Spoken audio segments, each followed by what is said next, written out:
We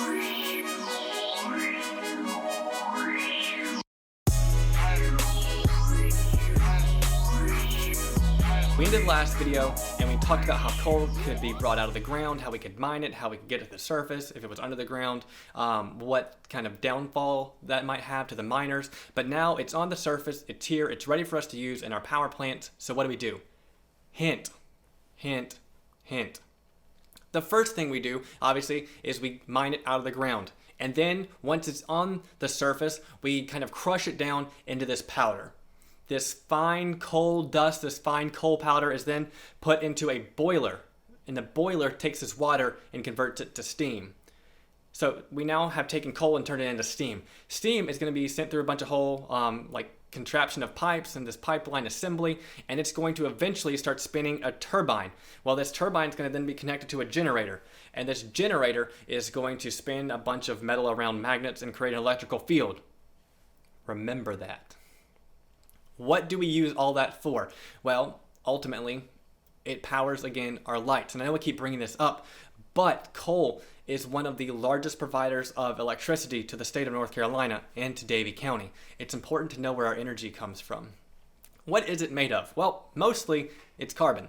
It's a little bit hydrogen, it's a little bit oxygen, it's a little bit sulfur, it's a little bit other stuff, but really, that's what it's made of. Now, the fact that it's mostly carbon should ring some bells to you, because what else is mostly carbon? What happens though when we burn it? What happens when the pollutants, because we know there are pollutants, are released into the air? What do we get? Well, the number one thing, obviously, is what we all know about, which is carbon dioxide, CO2. Some other things are sulfur dioxide, nitrogen oxides, and then just plain old carbon particles, which we might call soot. You might have heard about it at Christmas time if that's what you celebrate with Santa Claus, or if it's not, you've still heard the idea of it. Soot's just carbon powder that kind of gets on things that have been burned, chimneys, fireplaces, stuff like that. So what do we do when we get rid of this? Because it does create byproducts. Pretty much everything creates some kind of byproduct. So the problem then is that not only are we releasing pollutants into the atmosphere, we're creating physical, solid pollutants. And they being power plants and power companies and energy providers, do a pretty good job of getting rid of this. Most of it's repurposed and recycled into things like roads and asphalt and concrete and stuff like that. But every now and then, mistakes happen. North Carolina and Duke Energy had a pretty big one happen a couple years ago, and we're still kind of, dealing with the fallout of that. And we'll talk about it a little bit more in detail in honors. Maybe you might want to know about it for your honors project, depending on what that ends up being. But just know that while most of it makes it to the landfill, sometimes mistakes happen, and it does end up into our water. And what do you think happens when it ends up in our water? Well, lots of money gets spent one way or another. I'll let you kind of think about where that money actually goes. Now, we're done with coal, but we're still in fossil fuels, and we're going to get to oil, also called petroleum. However, petroleum is more than just oil. Like coal, this was formed way back in the Carboniferous, but instead of being a solid, it's now a liquid. And the oil that comes out of the ground is called crude oil because it's crude. It hasn't been refined yet. It hasn't been turned into something that's actually useful. Now, crude oil can be sold in barrels, and it can be really expensive or it can be really cheap, and it kind of fluctuates with the economy, or it kind of drives what happens in the economy. Maybe you've heard people complain about gas prices. Maybe you've started to complain about gas prices, depending on how old you are and if you're driving or not. But the difference is, rather than being put under all these marshes and bogs and wetlands and stuff like that, these are going to be formed in shallow seas. So it's going to have that liquid component to it, which is kind of why it's liquid and why it's not a solid. Huge amounts of oil are used every single day all over the world. And because of that, it's the most prominently used fossil fuel. It is the most widespread. It has the most uses, therefore it is used the most.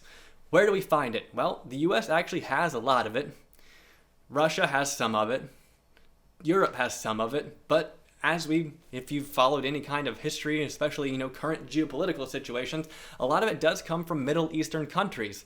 And that can be good, it can be bad. Whatever, I'm not here to talk about the politics of it, but just know that oil transportation, oil trade, and oil and what we call petrodollars are why the US cares so much about this petroleum-based products and why we care so much about who has it and how we get it and how much it costs. You're going to go into that later, and when we get into American history, when you're a junior, you'll talk about what that means for current American politics. But just for right now, know that the price of oil is kind of important to our current political landscape. While it does look similar in the sense that it's mostly carbon, why is it carbon? It can be turned into a bunch of different things, and this is why it's so popular. It can be distilled into a wide range of products: gasoline, diesel, kerosene, waxes, gases, lubricants for cars and machineries, and all sorts of things like that. It can be turned into solvents and jet fuel. You get the idea. Petroleum, depending on its refinement process, can be made into a bunch of different products. And that's another reason why the cost of it is so important and why we care so much, is because it's not just, it cost me so and so dollars to fill up my gas tank. It cost you so and so dollars to buy a plane ticket. It cost you so and so dollars to drive. It cost you so and so dollars to fix your car. We're going to talk about, if we could 100% transition to renewable energies, are we done with fossil fuels? We're going to talk about that, but that's a question for you to think of before we get there. How do we get it out of the ground, though? What do we have to do? We use it all over the place. Everyone wants it. Everyone needs it. Everyone wants to buy it or sell it or whatever. But how do we actually get it from underneath the ground onto the surface into our gas tanks or whatever it is we're going to use it for? Well, we do have to not mine it, but we do have to extract it like we had to extract coal. However, we're going to pump it now. And there's onshore and there's offshore procedures for doing this. And if you work in an oil field or an oil rig or something, it can be really, really lucrative. You can make a lot of money doing that. I could be making a lot more money out in an oil field as a geologist rather than teaching you, but I'd rather be with you most of the time. So what we have to do is we have to find where it is, and that's where geologists like me go, and we look at different ground penetrating radars and seismic readings and things like that, not just for earthquakes, and we figure out there's probably oil there, and if we're wrong, we get fired, but you don't care about that. And then we get it off to the ground, and we get it off to a refinement plant, and we can either dig it out of oil sands or the ocean floors or underneath sandstone formations. We eventually, transport it. But how? Well, we can use ships or trains or trucks or pipelines. Alaska has a huge pipeline, and if you've been following the news any kind of recently, you know that the Keystone XL pipeline going from the middle of the US up to Canada has been a huge political topic. Why? Well, it's not just because of the environmental aspect of it. You have to think about, where does this pipeline run, and what happens if there's an accident, and why is it such a big deal, and whose property is it going over, and who's going to... You get the idea. These things are rarely ever just cut and dry, and if anybody tries to tell you that it's simple, it's not. I don't care which side or environmental or, fossil fuel industry that they're on, it's not simple. There's a bunch of different factors that go into these things, and we need to think about it. Because like I said, there are pros and cons to everything. At its peak, though, this pipeline in Alaska, going back to the actual science here, and I know I'm talking a lot about politics, but unfortunately, energy sources and climate is a political topic in our country. Now, I'm not going to take sides on this. I'm just going to teach you the science. What you do with it is what you do with it, and that's fine. But it's important to look at it from a set of scientific facts and not a bias coming into it, and you need to make the best decision you can based on the information you have, and I think that's the best way to approach most things. But most of this oil coming from Alaska is fine. It gets transported. There's not a big deal. Sometimes not so true.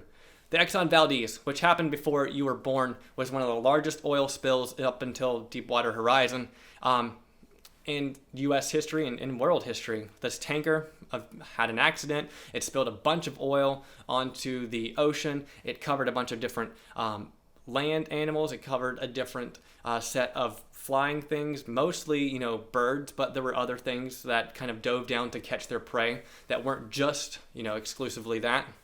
When I say that, I mean like seabirds, not all birds. And then there's the things that live in the ocean. There's fish and the benthic organisms at the bottom. If you don't let the sun come through because the oil is reflecting it back up, then those things that live in the ocean are going to die. It's just how it is. And we need to be careful that even though we need these fossil fuels and even though we need this petroleum, we need to make sure that everyone's doing their part to keep everything safe. Because while money is important and while having our energy is important, we got to take care of, what's around us, because we only get one of them. So we might as well do the best we can, even though we still have to make sure we keep the economy moving. Oil reserves, we don't know how much we have left. There's a lot more that we could get to. However, it starts to get way, way more expensive, maybe not even worth it. But we do know that we hit peak oil in the 70s, which is the maximum rate of basically production. We know that we hit that and that we have trended downwards, even though we still know there's more in the... It's, again, confusing.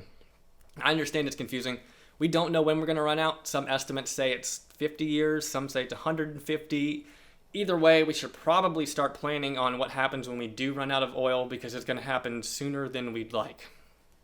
That's the rundown for oil. We've now hit coal and oil. Next up is natural gas. I'm sure you're eagerly waiting, but that's the end of this video. I'll see you next time.